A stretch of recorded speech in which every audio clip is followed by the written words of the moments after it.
ជាខ្សែទឹកខាងក្នុងតាម៉ៅមានរត់តាម៉ៅមានរត់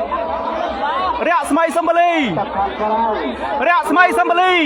តាម៉ៅមានរត់បាទទូកទាំងពីរនេះទូកណាទទួលបានជ័យជំនះបាទបាទអេដមីនបុកពោះនិយាយឡើងចាញ់ហើយបងប្អូននិយាយឡើងចាញ់ហើយភ័យណាស់បុកពោះណាស់រំភើបណាស់រំភើបណាស់រំភើបណាស់បងប្អូនអើយបងប្អូនគឺជាការជួបគ្នាដ៏កម្រគឺជាការជួបគ្នាលើកទី1ទៀត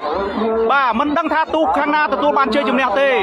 ខ្សែទឹកខាងក្នុងតាម៉ៅមានរត់ខ្សែទឹកខាងក្រៅរស្មីសំបលីមនីដែលជាដែលជាទូកម្ចាស់ផ្ទះវត្តសំបលីព្រឹកព្រៃស្វាយជួបប្រកួតជាមួយខ្សែទឹកខាងក្នុងខ្សែទឹកខាងក្នុងតាម៉ៅមានរត់តាម៉ៅមានរត់តាម៉ៅមានរត់រយៈស្មីសំបលីរយៈស្មីសំបលីរយៈស្មីសំបលីបាទបងប្អូនយើងជួយស្រែកទាំងអស់គ្នាបាទរយៈស្មីសំបលីតាម៉ៅមានរត់បាទឥឡូវនេះចាំមើលថាទូកទាំងពីរទូកណាចាប់យកកងពាន់ទី2មុនទូកណាចាប់យកកងពាន់ទី2មុនបងប្អូនសូមពិនិត្យមើលឲ្យជាក់សូមពិនិត្យមើលឲ្យជាក់ទូកណាចាប់កងពាន់ទី2មុនទូកណាចាប់កងពាន់ទី2មុនបងប្អូនតាម៉ៅមានរត់រយៈស្មីសំបលីមិននេះដែលជាលើកច្បាស់ហើយខ្សែទឹកក្រៅលើកច្បាស់ហើយខ្សែទឹកក្រៅបោះហើយបងប្អូនបោះហើយបាទរយៈស្មីសំបលីមនីដែលជាកំពុងតែលើកច្រវាបញ្ជាក់ថា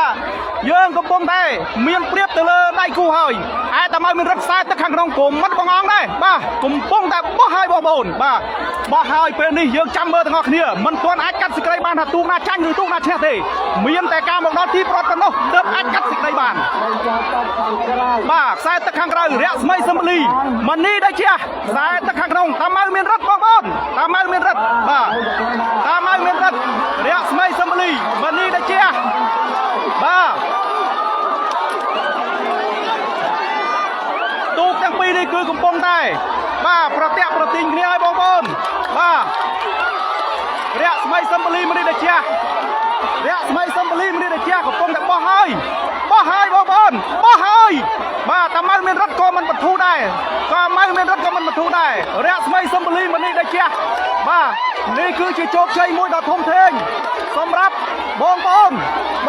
យើងទាំងអស់គ្នាកសែងអង្គុយឆ្កោតទៅហើយបាទសូមចូលរួមអបអរសាទរជាមួយនឹងរយៈស្មីសំបលីមនីដែលជាទទួលបានជ័យជំនះលើតាម៉ៅមានរត់លើតាម៉ៅមានរត់ទៅហើយបងប្អូនលើតាម៉ៅមានរត់ទៅហើយ